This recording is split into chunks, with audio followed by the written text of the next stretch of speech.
New Jersey, 1922. Inside the sunlit workshops of the United States Radium Corporation, dozens of young women laugh. Their hands move with surgical precision, painting tiny numbers on military watches. The paint is a miraculous substance, a scientific wonder discovered by Marie Curie. It does something impossible. It glows with an eerie, beautiful green luminescence in the dead of night. The girls are told it is entirely safe. They are about to paint their own executions. The work demands a flawless finish. To paint the delicate clock hands, the camel hair brushes must have an impossibly fine point. The factory supervisors offer a simple, practical instruction. Lip, dip, paint. Use your lips to shape the bristles into a needlepoint. Dip the brush into the glowing green paste. Paint the dial. Every few seconds, a young woman presses the radioactive camel hair against her tongue. It tastes like nothing. The phantom light enters their bodies.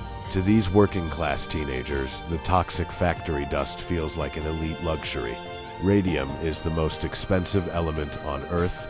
It is marketed as a health elixir, a cure for aging, a spark of pure vitality. The factory air is thick with shimmering residue. By midnight, after their shifts, the girls walk home through the dark streets of New Jersey. Their clothes glow. Their hair shines. Their teeth emit a ghostly emerald light. They call them the Ghost Girls. The glowing dust behaves like a Trojan horse inside the human anatomy. Radium belongs to the same chemical group as calcium. When swallowed, the biological matrix of the body makes a fatal mistake. It mistakes the deadly element for a building block for bone structure. The human skeleton welcomes the radioactive intruder, absorbing it deep into the marrow. Inside the dark, silent cages of their bones, a silent atomic bombardment begins. The clock is ticking. 5 years pass. The illusion of health begins to splinter. It starts with a persistent, dull ache in the jaw. Amelia Maggia, a 24-year-old dial painter, visits her dentist with a routine toothache. The dentist pulls the tooth, expecting a simple infection. The wound refuses to heal. Instead, a foul necrotic ulcer forms. The bone beneath the gums begins to soften, turning into a brittle, honeycombed mass. The true nightmare of the Ghost Girls is waking up. Amelia's condition deteriorates into a medical atrocity. Her jawbone is not just decaying. It is literally disintegrating while she is still alive. During a routine examination, her doctor gently presses against her lower jaw. To his absolute horror, a massive piece of her bone simply breaks away in his hands. It crumbles like wet ash. The medical community is baffled. They label the mysterious affliction radium jaw. Amelia dies in agony, dying of a silent poison. Amelia is only the first domino to fall. Across New Jersey and Connecticut, dozens of former dial painters begin to collapse. Their symptoms are identical and terrifying. Severe anemia, spontaneous bone fractures from simply walking, and massive facial tumors. Yet, their death certificates tell a different story. The United States Radium Corporation bribes local physicians. They forge medical records. The official cause of death for these pristine girls is listed as syphilis. The corporate cover-up is systematic and ruthless. To protect their lucrative military contracts, the company hires Harrison Martland, a brilliant medical examiner. They expect him to provide a clean bill of health. But Martland is a man of uncompromising clinical integrity. He refuses to be bought. He exhumes the bodies of the dead dial painters and takes their skeletal remains back to his laboratory. What he discovers inside the dark room is a biological nightmare. Martland places photographic plates directly over the exhumed bones in a pitch-black room. He waits. Several days later, he develops the plates. The result is undeniable and horrifying. The bones have imprinted their exact glowing shapes onto the film. The skeletons of the girls are actively emitting alpha radiation from within their sealed graves. Even in death, their marrow acts as a permanent nuclear furnace. The human skeleton has been turned into a weapon. The scientific truth is out, but justice is an entirely different battle. By 1927, 5 dying dial painters, led by Grace Fryer, decide to sue the corporate giant. They are young, frail, and crippled. Some cannot walk. Others cannot lift their arms to swear an oath in court. The media names them the Radium Girls. They are fighting 2 merciless enemies at once: a billion-dollar industrial empire and the atomic decay eating away their own skulls. The legal battle turns into a cruel race against the graveyard. The corporation uses every bureaucratic trick to delay the trials. Their strategy is simple and macabre: prolong the case until every single witness is dead. Grace Fryer is so weak, her spine is collapsing under the radiation. Yet, she refuses to back down. She sits in the courtroom, an icon of quiet defiance, wearing a back brace just to keep her head upright. The world watches in absolute shock. The company's defense relies on absolute denial. They claim radium is completely safe in microdoses, blaming the girls' gruesome injuries on poor personal hygiene. But Martland's evidence is a scientific guillotine. He proves that once radium enters the bone matrix, it never leaves. Its radioactive half-life is over 1,600 years. The poison inside these teenagers will outlive the United States, outlive modern civilization, and outlive the court itself. Under immense public pressure and facing certain defeat, the corporate giant blinks. In the summer of 1928, a settlement is finally reached.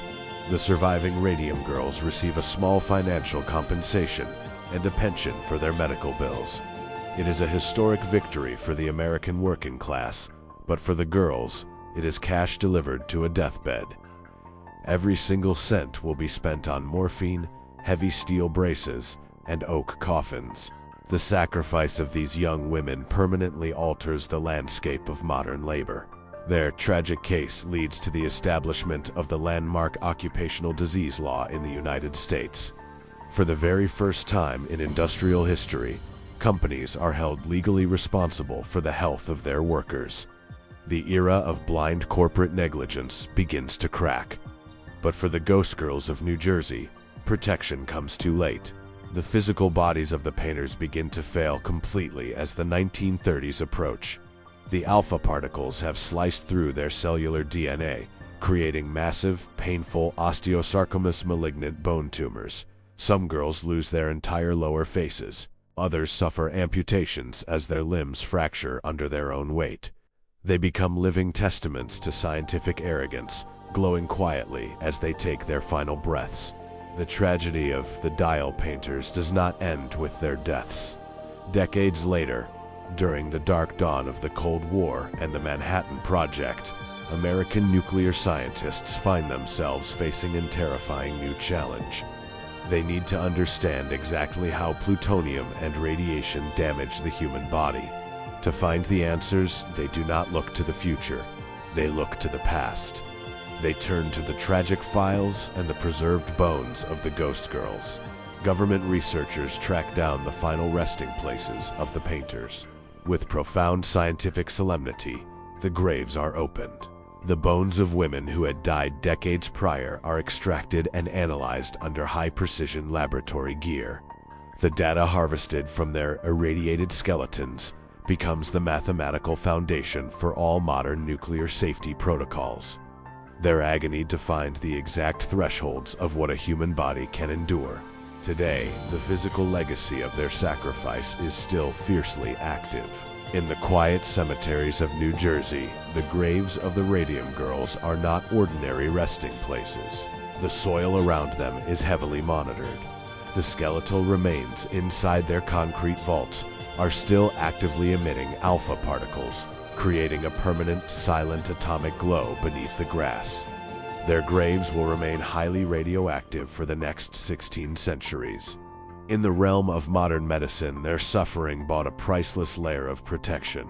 Every time a hospital patient steps behind a heavy lead-lined door for an X-ray, or a cancer patient undergoes precise radiation therapy, they are shielded by a wall of safety guidelines built upon the ruined bones of the dial painters. The element that melted their jaws became a catalyst for saving millions of lives. The dial painters were not elite scientists like Marie Curie, Nor were they powerful industrialists. They were ordinary teenage girls who merely wanted a decent wage and a touch of independent glamour in the roaring 20s. Instead, they were delivered into a silent corporate trap.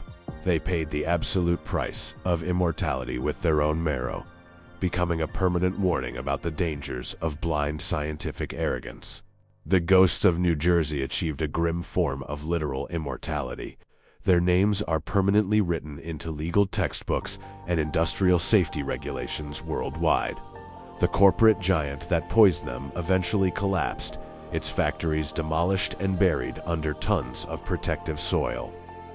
Yet, the radioactive legacy left behind by its young victims cannot be erased by corporate liquidation or the passage of human time. Science eventually understood the brutal lesson.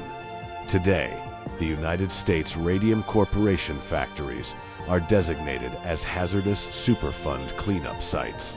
The very soil where the girls ate their lunchboxes had to be completely excavated and sealed in lead-lined drums. The glowing paradise of the 1920s was exposed as an atomic wasteland. Human progress, it seems, has always demanded a terrible sacrificial tax paid in blood and bone. When you look at an old vintage watch from the early 20th century, its faint, decaying, greenish hue is no longer a symbol of modern luxury or engineering triumph. It is a luminous tombstone. It is a physical remnant of an era when human life was cheaper than the glowing paint on a luxury item. The girls who shaped the brushes with their lips left a brilliant, tragic stain on the canvas of history. The clock continues to tick in the darkness of their lead-lined vaults. Long after our cities turn to dust and our digital archives vanish, the bones of the Radium Girls will still be emitting their silent emerald light in the American soil. They were consumed by the very beauty they created.